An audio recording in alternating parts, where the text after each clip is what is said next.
সবাই কেমন আছেন? এই যে আব্বু অনেক কষ্ট করে সেই তারা থেকে আমার আব্বু আমার বাবার বাসা থেকে আর কি সে মোটরসাইকেলে করে আমার জন্য আম নিয়ে আসছে, অনেক কষ্ট করে আনছে।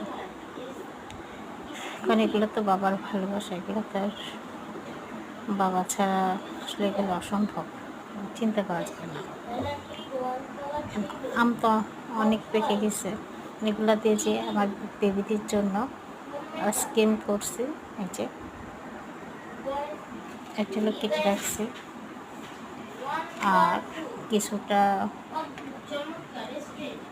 একটা দুধ দিয়ে চিনি দিয়ে, একটু দুধ দিয়েছি, চিনি দিয়েছি, আম দিয়ে জুস করে রাখছি। একটু একটু করে দুধ দিব, কেনা জুস আপাতত দিব না। আর এটা হলো অনেক রকম আমের আছে, এখানে মিষ্টি আম, মিষ্টি করে আচার আছে, এছাড়া